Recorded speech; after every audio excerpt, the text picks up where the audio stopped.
The breakup with MobilEye is starting to get ugly. We may have another Autopilot fatality. Tesla is suing an oil executive, and the 100s are starting to show up. Here are your Tesla tidbits for September 14th, 2016.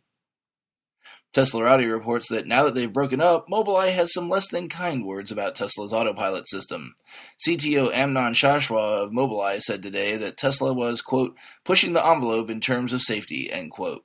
Interestingly enough, though, Shashwat went on to say that Autopilot is, quote, not designed to cover all possible crash situations in a safe manner. No matter how you spin it, Autopilot is not designed for that. It is a driver assistance system and not a driverless system, end quote.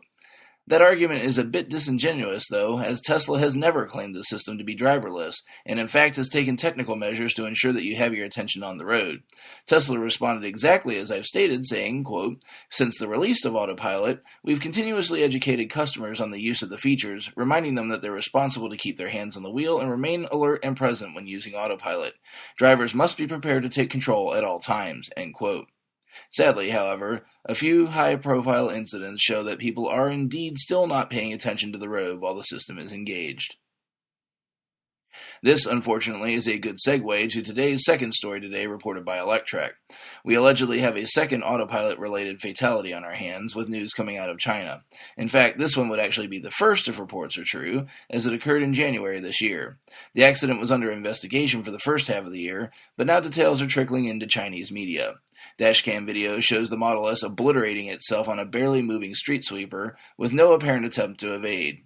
Police also believe the same, saying there was no evidence of the brakes being applied. I believe we have three important things we can extrapolate here. Firstly, the driver was absolutely not paying attention. There's just no way you wouldn't attempt to miss the vehicle if you were.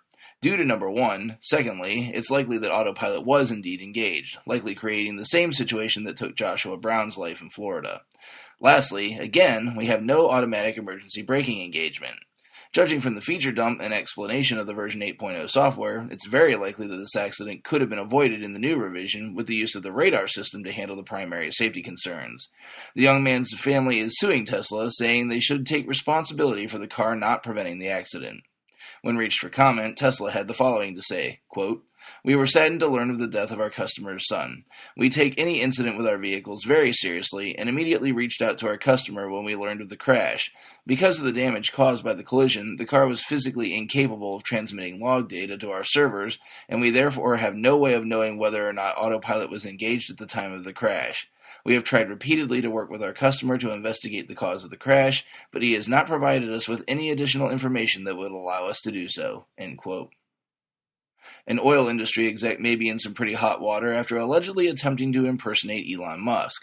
Electrek reports that Todd Katz, CFO of a company called Quest Integrity, drink in that irony for a moment, who boasts BP, Chevron, and ExxonMobil as clients, is alleged to have created an email address of ElonTesla@yahoo.com and then sent the following email to Tesla's CFO, Jason Wheeler, on August 3rd. Note, there's lots of shorthand in here, so I'm going to read it as the writer intended it to be read. Quote, why are you so cautious with quarter 3 and 4 GM guidance on the call? Also, what are your thoughts on disclosing the Model 3 reservation numbers? Pros and cons from an investor relations point of view? What's your best guess as to where we actually come in on Q3 and 4 deliverables? Honest guess? No BS. Thanks for hard work prepping for today. EM. End quote. Thankfully, Wheeler did not disclose any information, and instead Tesla launched their own investigation to find out who sent the message. Their findings resulted in a lawsuit naming Katz, Quest, and 10 John Does as defendants.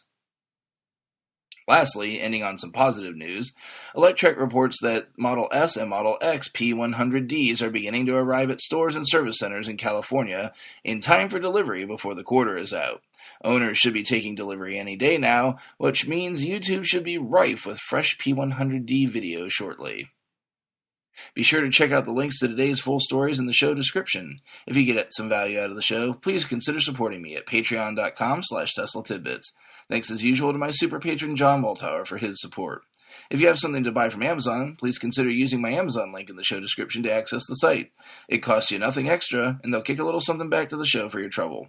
Finally, you can support the show for free through positive reviews on major media services where you find the show, and by simply spreading word of the show to other Tesla lovers.